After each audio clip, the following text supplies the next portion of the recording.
हमने कार्यक्रम अपनी साथियों के साथ कुछ दिनों से मीटिंगें कर रहे हैं। जो दफ्तर हमने विधानसभा क्षेत्रों में खोले थे, उन विधानसभा क्षेत्रों से जो फीडबैक हमें मिल रही है, प्राइमरीली हमने किया था कि हर विधानसभा क्षेत्र में 101 का जनरल हाउस बनाएंगे, 101 मेंबर्स का, और 11 मेंबर की एग्जीक्यूटिव कमेटी बनाएंगे। वो हमने फॉर्मेशन शुरू कर दी है। हम आपको आज की और कल की, परसों की जो हो चुकी हैं, कल आने वाले की वो लिस्टें दे देंगे। मैं समझता था इकट्ठी हो जाएं, 11 मेंबरों की जितनी भी हैं, करीब 45 विधानसभा क्षेत्रों की हमने पूरी कर ली है और 53 कल तक हो जाएंगी। और ये भी आगे की कार्यप्रणाली भी तय की है, नीति भी तय की है। इस महीने के अंत में, अगले महीने के शुरुआत में सभी विधानसभा क्षेत्रों में हम मीटिंग करेंगे, पब्लिक मीटिंग, और हर क्षेत्र के 10-12 गांव में मीटिंग के बाद हम प्रचार के लिए भी जाएंगे, सभी इकट्ठे होकर।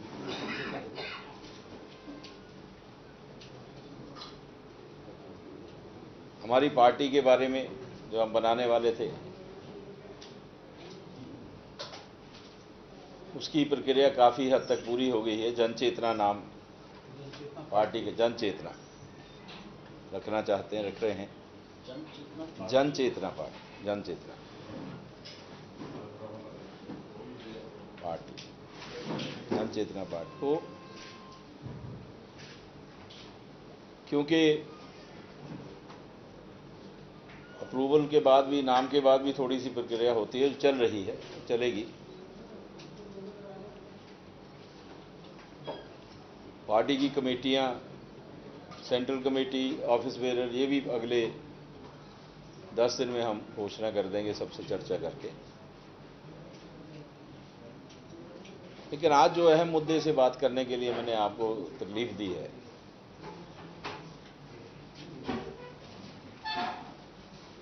हमारा ये फैसला था, हमने जो पिछला कार्यक्रम किया था उसमें ये फैसला लिया था और बात भी की थी और सही भी लोगों ने माना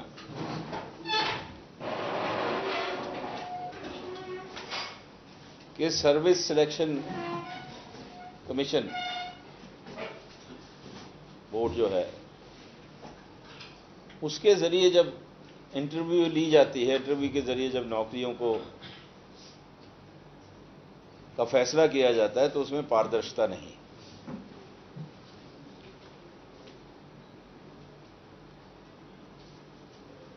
मैं ये कहना चाहूंगा कि इसको सिर्फ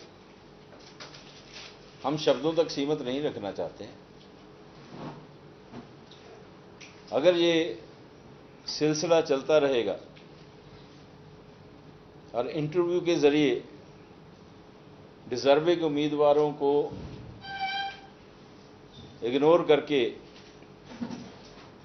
बिना ट्रांसपेरेंसी के नौकरी देने की कोशिश की जाएगी अपने चहेतों को, तो इसका विरोध बहुत जोर से करेंगे, शब्दों से नहीं, हर किस्म से इसका विरोध करेंगे। ये सिस्टम खत्म होना चाहिए। और दूसरा मेरा ये मानना है कि सरकार की जो घोषणाएं हो रही हैं वो खोखली हैं। राजनीति से प्रेरित घोषणाएं हैं। राजनीति को मुख्य बिंदु समझते हुए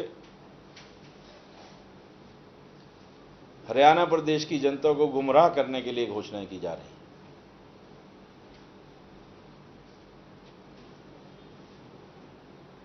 उन घोषणाओं को पूरा करने का सरकार का कोई की मंशा नहीं लगती।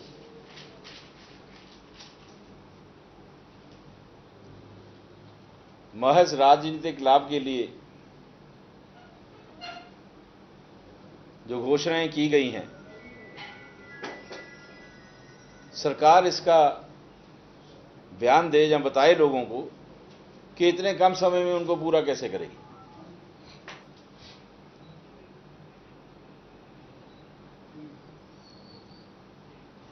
सबसे पहले तो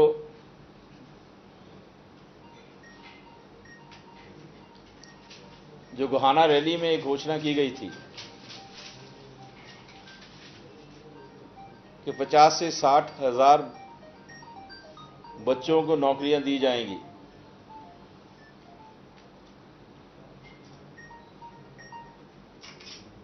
मेरा यह मानना है कि यह महज घोषणा है।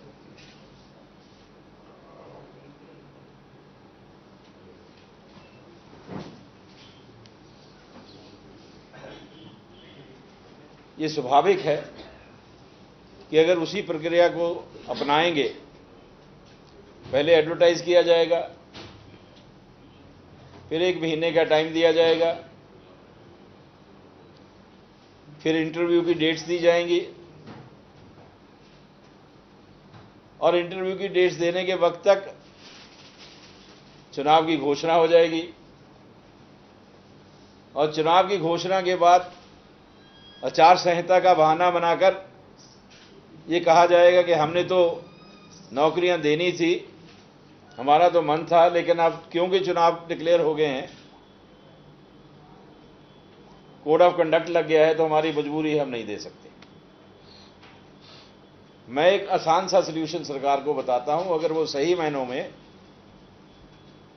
इस घोषणा को सिंसेरिटी से पूरा करना चाहती है, क्योंकि मैं भी चाहता हूं कि हरियाणा के 60-70 हजार बच्चों को नौकरी मिलनी चाहिए, जो वायदा उनसे किया गया है गोहाना रैली में।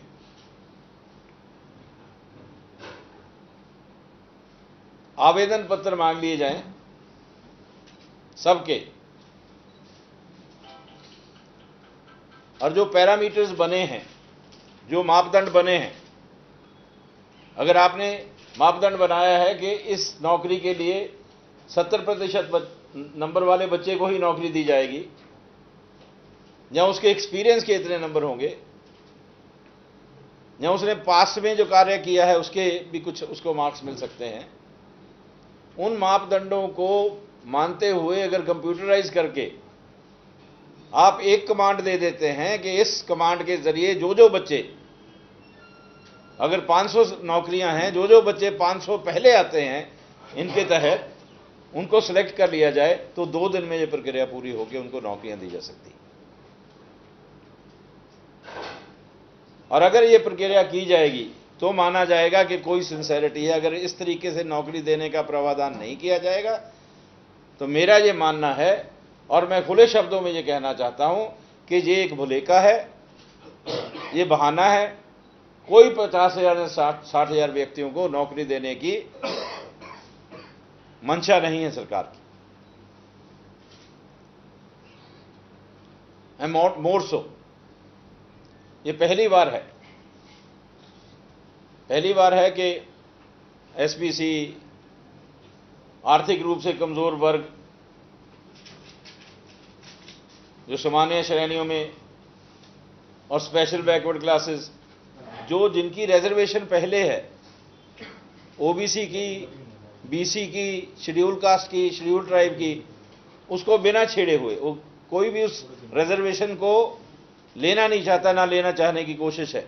उसके अलावा जनरल कैटेगरी में से इन लोगों को जो 10% आरक्षण मिला है, 10% जो इन्हीं की कैटेगरी है, जो इन्हीं को मिलने वाला, तो उसी में से आर्थिक रूप से पिछड़े हुए लोगों को उसी श्रेणी में दिया गया है, जहां स्पेशल बैकवर्ड ग्रुप बनाया गया है। तो मैं समझता हूं कि आर्थिक रूप से कमजोर व्यक्तियों को, जो सामान्य जातियों से संबंधित हैं या दूसरे हैं, उनको पहली बार इन नौकरियों का लाभ मिलने वाला था।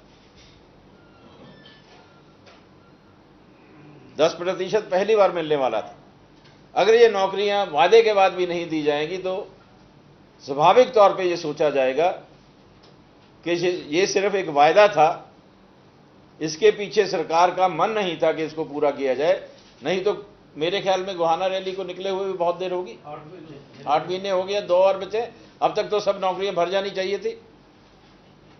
तो मेरा बहुत आक्षेप है इस पे, मैं कहना चाहता हूं कि मेरा एतराज है और मेरी अपील भी है, और मैं ये कहना चाहूँगा कि ये अगर नहीं होगा तो हरियाणा के लाखों लाखों नौजवान बच्चों के साथ ये ज्यादती होगी, उनकी भावनाओं के साथ खिलवाड़ होगा, क्योंकि बहुत देर से वो इस इंतजार में है कि हम डिजर्व करते हैं, हमें नौकरी मिलनी चाहिए। तो डिजर्विंग केसेस को जल्दी से जल्दी एडवर्टाइज करा के 15 दिन में, अगले 15 दिन में उसका फैसला करके 15 अगस्त से पहले 15 अगस्त हमारा आज़ादी का दिन है, उसके बाद किसी भी दिन आचार संहिता लग सकती है। तो आज 22 जून है, 22 जुलाई और 15 अगस्त के बीच में 55 दिन के करीब पड़े हैं, 54-55 दिन। 55 दिनों में अगर वो नहीं कर सकते हैं तो भाई ये हमारा मानना है कि वो करना नहीं चाहते।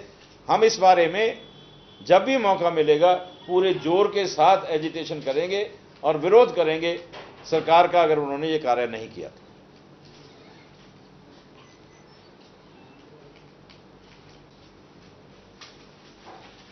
वैसे तो बहुत से नेताओं ने अब समर्थन किया है मेरा, मुझे खुशी है। मैं इस बात को, आज वीरेंद्र सिंह का बयान पढ़ रहा था, उसने भी समर्थन किया है। कुछ इलाकों का नाम लिया, यमुनानगर कालका से लेकर होटल पलवल तक की बात की है। जीटी रोड का इलाका है जहां पे कभी कुछ हुआ ही नहीं। और मेरा ये मानना है, और मैं कहता रहा हूं कि जो आईएमटी थी वो इस एरिया को मिली थी, इलाके को मिली थी, और आईएमटी का यहां से जाना बाई डिजाइन था। ये कोई जरूरी नहीं था, अगर कुछ लोगों ने विरोध किया तो आईएमटी उठ के चली जाती। आईएमटी के बनने से 100 किलोमीटर के क्षेत्र में विकास होता, लाखों लोगों को नौकरियां मिलती, बच्चों को रोजगार मिलता। महज इसलिए यहां से इसको रद्द कर दिया गया। रद्द भी कैसे किया गया आपको मालूम है? मैं बताना चाहता हूं। सेक्शन 4 के नोटिस के बाद सेक्शन 6 का नोटिस ही नहीं दिया गया।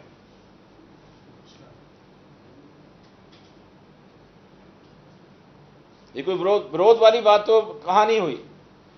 विरोध तो वो सोनीपत में जब एजुकेशन यूनिवर्सिटी बन रही थी उसका भी विरोध हुआ, रोहतक में आईएमटी बन रही थी उसका भी विरोध हुआ, रोहतक में किसानों को 50 लाख रुपए तक मुआवजा जमीन का अधिग्रहण करने का दिया गया, सोनीपत में 50 लाख तक का मुआवजा दिया गया। तो अंबाला जिला और कुरुक्षेत्र जिला या करनाल जिले की जमीनें उनसे कम तो नहीं है, उनसे कहीं ज्यादा इन जमीनों में जरखेज जमीनें हैं, खेतीबाड़ी अच्छी होती है। अगर 50 लाख रुपए का मुआवजा देने की सरकार घोषणा करती तो मेरा पूरा विश्वास है कि इस इलाके के किसान बखुशी अपनी जमीन आईएमटी देने के लिए तैयार हो जाते। नियत नहीं थी, इसलिए 5 लाख 10 लाख की बातें होती रही। 10 लाख में कौन जमीन दे देता अपनी? मैं कहता 10 लाख में कौन जमीन दे देता अपनी? 15 लाख में कौन जमीन देता? मैं किसानों को इस बारे में, किसानों के विरोध के खिलाफ नहीं हूं, और ना ही मैं किसानों को इसका जिम्मेदार ठहराता हूं। मैं सरकार को इसका जिम्मेदार ठहराता हूं कि उन्होंने अपनी मर्जी से, जब एक क्षेत्र में 50 लाख दिया जा सकता है, इस क्षेत्र में 50 लाख देने से गुरेज क्यों था?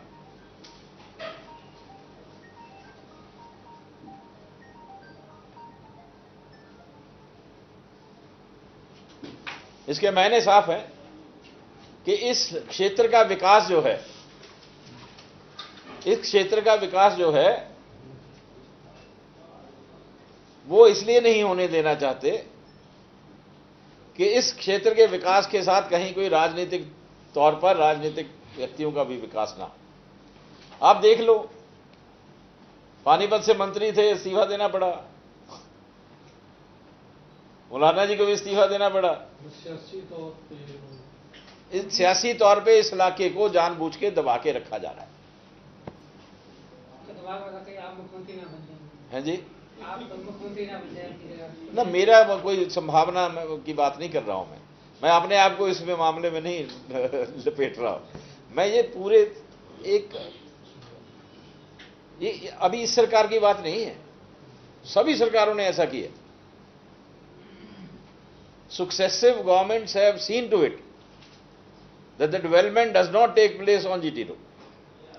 And one of the example I would say, primarily when the Punjab and Haryana were together, one of the cities of Faridabad city in Haryana was a most thriving city at that time.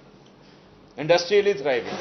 सबसे ज़्यादा industry Faridabad में थी, और आज उसका हाल क्या है आप जानते हैं। उसकी सारी इंडस्ट्री खत्म हो चुकी है, क्योंकि प्रायोरिटी लिस्ट पे नहीं है।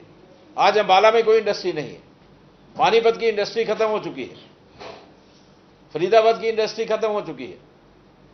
और खास तौर पे कभी भी सरकार ने इस बात की लड़ाई नहीं लड़ी कि हमारे बॉर्डर के एरियाज जैसे हिमाचल प्रदेश के साथ लगते हैं, परवाणु में इंडस्ट्री है, नालागढ़ में इंडस्ट्री है, कालाम में इंडस्ट्री है, हरियाणा में इंडस्ट्री क्यों नहीं लग रही? क्योंकि जो सुविधाएं उन लोगों को केंद्र की तरफ से प्रदेश की सरकार लेकर आई है, केंद्र को वहां बांटने नहीं गया था, प्रदेश की सरकार ने जद्दोजहद करके उन सुविधाओं को लिया है। हमारी केंद्र प्रदेश की सरकार ने किसी ने भी आज तक कोशिश नहीं करी कि इन बॉर्डर के इलाकों में इंडस्ट्रियलाइजेशन के लिए हम केंद्र के साथ लड़ाई लड़के कुछ सुविधाएं ले आए। कोई कोशिश नहीं करती। ये मैं उदाहरण के तौर पे, एग्जाम्पल के तौर पे बताना चाहता हूं कि कैसे भाई एक सोची समझी साजिश के तहत इसको पीछे रखा गया। That is why I am calling it that it is not by default, it is by design they are kept it.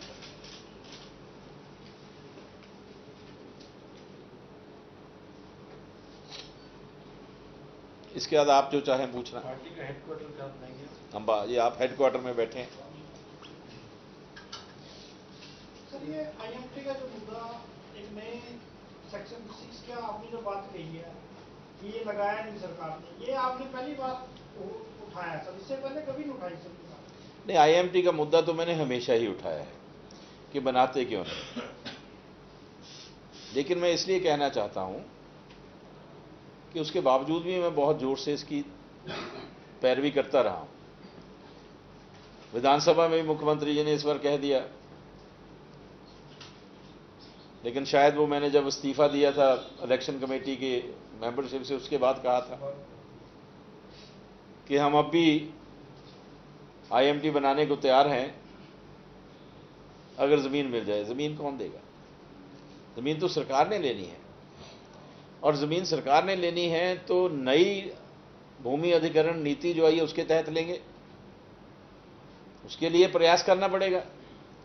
Simply to speak in the assembly that I am ready, it doesn't cut much ice. ये इससे बनती नहीं है बात के भाई हाँ बनाने की मंशा थी, और अब वक्त भी कहाँ था। लेकिन मेरा ये मानना है कि हम लोगों के साथ नई नीति के तहत, क्योंकि नई नीति में तो 80% लोगों की सहमति होनी चाहिए। अगर 80% लोगों की सहमति है और उनको 4 गुना पैसे जो भाव है वहां का मार्केट का, उससे 4 टाइम्स उनको दिया जाएगा और वो सहमत हो जाएंगे तो लग सकती है। तो अगर सरकार उसके लिए तैयार होगी, हम उसके लिए कोशिश करेंगे। जन चेतना पार्टी बनाएंगे। 100% संभावना है कि मैं अपनी ही पार्टी को ज्वाइन करूंगा, जन चेतना पार्टी। लोक सेवा पंचायत ने समर्थन किया था मोदी को। नरेंद्र मोदी जी के बारे में 9 मार्च को बोला था कि उनकी नीतियां देश के प्रति जो हैं, लोगों में उनकी नीतियों में आस्था लगती है। लोग समझते हैं कि वो देश को आगे ले जा सकते हैं। और मेरा समर्थन, मेरे साथियों का समर्थन, उस वक्त हमारी कोई पार्टी नहीं थी, मेरा समर्थन और मेरे साथियों का समर्थन उस किसी व्यक्ति या किसी संस्था के साथ भी रहेगा जो मोदी की मदद करेगा। यही कहा था ना। वो बात अब खत्म हो चुकी। तब पार्लियामेंट के चुनाव थे, पार्लियामेंट के चुनाव के बीच में हमने मदद की भी। ये भी आप जानते हैं कि सिर्फ खोखला कहा नहीं, मदद भी की, क्योंकि हम इस बात से मुतमिन थे, इस बात से सहमत थे, इस बात से हम कन्विंस थे that he can provide a leadership which is required today for the country, and he has already become a prime minister. इसके आगे उस घोषणा का कोई मायने नहीं है जो घोषणा की थी। सर आप अपनी पार्टी में चुनाव कहां से लड़ेंगे सर? लोगों में उत्सुकता है जानने की, सब लोग चाहते हैं, तो आप बताएं कहां से? क्यों निकालना चाहते हो? मैं तो अम्बाला से ही लड़ूंगा। अम्बाला ही मेरा, अम्बाला ही है मेरा तो प्रेम, अम्बाला से है। अम्बाला से लड़ेंगे सर आप? और कहां से लड़ूंगा सर? जैसे पूरे हरियाणा में चुनाव लड़ेगी पार्टी सर आप, हाँ तो कहीं से भी आप उतर सकते हैं, तो अम्बाला ही। भाई इतनी गलतफहमी मुझे अभी नहीं हुई है। कहीं से लड़ने वाली गलतफहमी मुझे नहीं है। जो पार्टी आपकी बनेगी, जो अभी विधानसभा चुनाव आगे बने, क्या ये मान के चले कि इन चुनावों में भी पार्टी के उम्मीदवार उतरेंगे मैदान? भाई क्या सेवा समिति के लिए तो बनाई नहीं, राजनीतिक पार्टी है, राजनीति में चुनाव लड़ना तो हमारा अभिप्राय है, लड़ेंगे। सभी सीटों पे प्लान कर रहे हैं जी। पूरी सभी 90 सीटों पे प्लान करते हैं, लेकिन देखिए मैं ये कभी नहीं कह सकता कि 90 की 80 नहीं हो सकती, but maximum of the 90 seats we will contest, but we are planning for 90. You never know how the situation turn. I can't say tomorrow anybody can question me and ask me दी आपने तो 90 कहा था, 88 पे लड़ रहे हो आप तो. So there is always a possibility of lesser seats or more seats, but most of the seats out of the 90 will be contested. मैंने लॉन्च का डेट दे दी जाएगी, लॉन्च डेट मैं आपको बता दूंगा, बट हाँ हमने प्रक्रिया शुरू कर ली है अपने। इसकी भी आपको बता देंगे, जो हमने each and every assembly constituency के दौरे का वहाँ पब्लिक मीटिंग की वो डेट्स भी तय हो रही हैं इन मीटिंगों में। कोई गठबंधन की भी कोई पॉसिबिलिटी है जी? देखो राजनीति में संभावनाओं से इनकार नहीं किया जा सकता। इतनी सारी बातें आपने कही, 9 साल आप सत्ता से भी जुड़े हैं, तब मैं थोड़ा स्पष्ट करना चाहूंगा कि सत्ता में मैं नहीं रहा 2006 के बाद। मैं सत्तारूढ़ पार्टी का सदस्य था, विधायक था, अगर आप इस बात को माने, क्योंकि सरकार जो होती है वो तो मंत्री होते हैं, मुख्यमंत्री होते हैं। तो 2001 पूरी बात सुनना भी आपको चाहिए प्लीज। 2006 के बाद मैं मंत्री नहीं था, और एक एमएलए होने के नाते उस वक्त मेरी जो जिम्मेदारी थी वो मेरी जिम्मेदारी मेरी विधानसभा क्षेत्र के प्रति थी। मैं कह सकता हूं मैंने कुछ हद तक उस जिम्मेदारी को बाखूबी निभाया है। मेरे विधानसभा क्षेत्र के बारे में जो कार्य करने की बात थी उसमें मैंने कभी भी कोताही नहीं की अपनी तरफ से। कुछ नहीं भी हुए होंगे मान सकते हैं, लेकिन बहुत से हुए भी हैं। As an MLA I have two responsibilities, one is towards my constituency and other is for legislation in the assembly, and I have been very clear and candid about legislation in the assembly. As and when there was a requirement, I have spoken in the assembly, and as far as development in the assembly constituency is concerned, I have been very careful about it. पूरे हरियाणा के जो बच्चे हैं फंसे हुए, देखिए उनके लिए दुख भी है, मैटर ऑफ कंसर्न भी है, और मैं चाहूंगा कि भारत सरकार को इससे भी ज़्यादा सीरियसली इसको ले लेना चाहिए। कहीं कहीं बातों पे विश्वास नहीं करना चाहिए। दूसरा मुल्क है, हालात उस मुल्क में ख़राब हैं, ग्रह जो चल रहा है, और जो भी ताकत external forces through the diplomatic channel सरकार इस्तेमाल कर सकती है, उनको इमीडिएटली करने चाहिए, कोई नुकसान ना हो जाए। हमारे अम्बाला से लखनऊ से भी एक परिवार से बच्चे गए हैं, यहाँ एक शहर में भी है, अब हैं अपने सिटी कंस्टिट्यूंसी से, हाँ सिटी कंस्टिट्यूंसी के 2 हैं, उनके पास जाएंगे, और आज शाम को या कल जो भी वक्त मिलेगा बाकी जगह भी जाएंगे, उनसे मिलके आएंगे, ताकि मेरा मानना है कि परिवारों को इस वक्त ज़रूरत है कि हम उनको बताएं कि पूरा देश उनके साथ है। उनकी इस दुख की घड़ी में पूरा देश उनके साथ है, हम साथ खड़े हैं, और अच्छा ईश्वर भगवान वाहिगुरु अच्छा करेगा। सर ये जो आप पार्टी बनाने जा रहे हैं, क्या कांग्रेस के कुछ मौजूदा यार मेरे पे इतना शक क्यों करते हो आप? इतना डाउट क्यों करते हो? ये जो कर रहे हो वो जो कर रहा है, जो पार्टी आप बना रहे हैं, हाँ। क्या कांग्रेस के कुछ मौजूदा विधायक भी आपके संपर्क में जो आपकी पार्टी में? मैंने बहुत बार कहा है कि मैं कभी जोड़ तोड़ की राजनीति में विश्वास नहीं करता। कितने भी संपर्क में हूं, और ये कहाँ है कि जब हम किसी को जानते हैं तो बातचीत भी होती है, एक दूसरे से मुलाकात भी होती है, लेकिन मुद्दों की राजनीति करेंगे। हर उस समविचारक व्यक्ति को जिसके विचार हमारे साथ मिलते हैं और वो हमारे साथ आना चाहता है, हम इकट्ठे काम करना चाहते हैं, हम वेलकम करें। मैं भी समझता हूं कि किराया तो बहुत ज़्यादा है, देखिए it's a steep price. It is true कि काफ़ी देर से नहीं बढ़ा था, लेकिन it is a very steep price. और रेलवे के किराए का जो सीधा असर पड़ता है वो उन व्यक्तियों पे पड़ता है जिनकी आमदनी जो है वो गिनी मिथी है। ऐसा नहीं है कि कार वाला है जो कि जिसके पास कार है वो तो कम रेलवे में कम जाता है।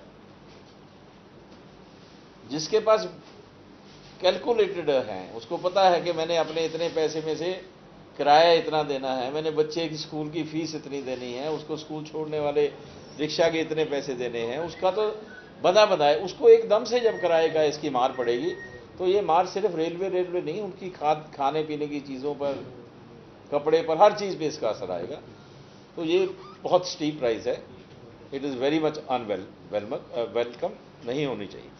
सर इतने लंबे अरसे तक कांग्रेस पार्टी के साथ रहने के बाद टिकट पार्टी छोड़ दी, क्या कोई नुकसान समझते हैं आप अपने राजनीतिक कैरियर में? जो आपको जो कांग्रेस में था अपने टाइम रहे वहाँ तो ये नुकसान समझते हैं आप? नुकसान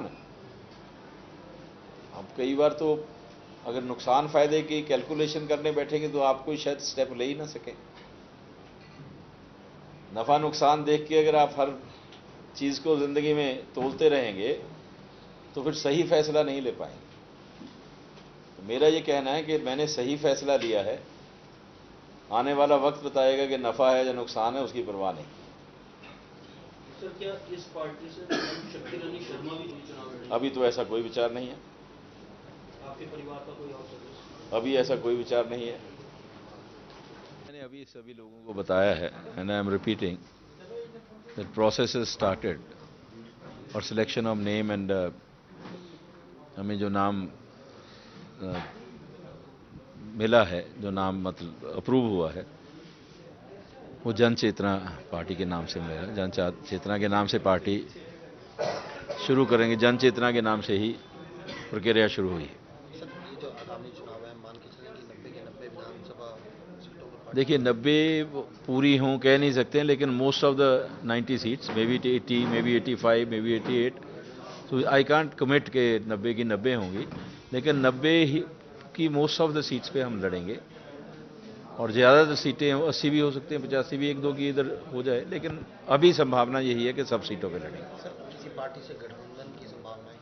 गठबंधन की संभावनाओं पे इनकार तो कभी नहीं किया जाता, राजनीति में कभी नहीं किया जाता, लेकिन एज ऑफ नाउ, अभी के मौके पे ऐसी कोई चर्चा नहीं है, ऐसी कोई बात नहीं चल रही है। लेकिन राजनीति में आगे क्या होने वाला है इसके बारे में विराम नहीं लगाया गया। सर इराक मुद्दे को लेके ये अंबाला से भी आपकी विधानसभा से मैंने महसूस है किया है, ये मैंने कहा भी है कि सरकार को अभी बहुत ही ज़्यादा इसका संज्ञान लेना चाहिए। ये बहुत सीरियस मुद्दा है।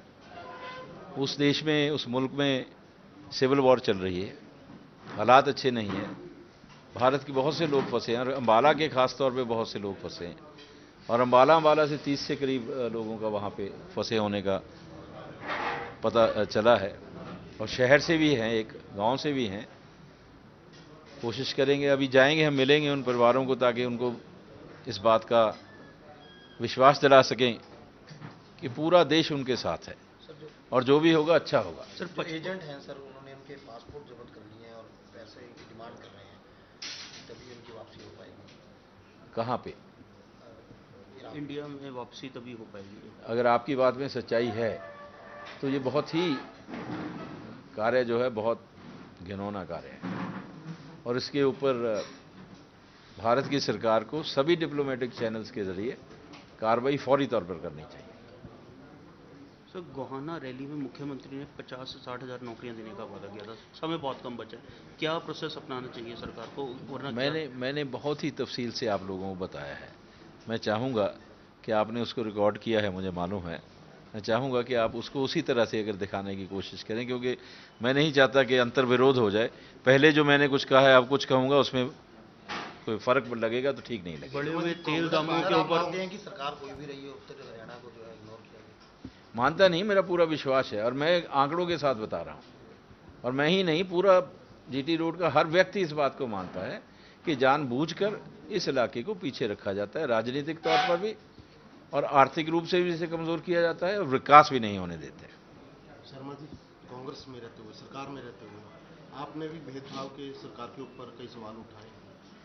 आपके बहुत सारे और साथियों ने भी जो कांग्रेस और सरकार का हिस्सा थे, चाहे वो केंद्र में थे या राज्य में थे, सबने सवाल उठाए।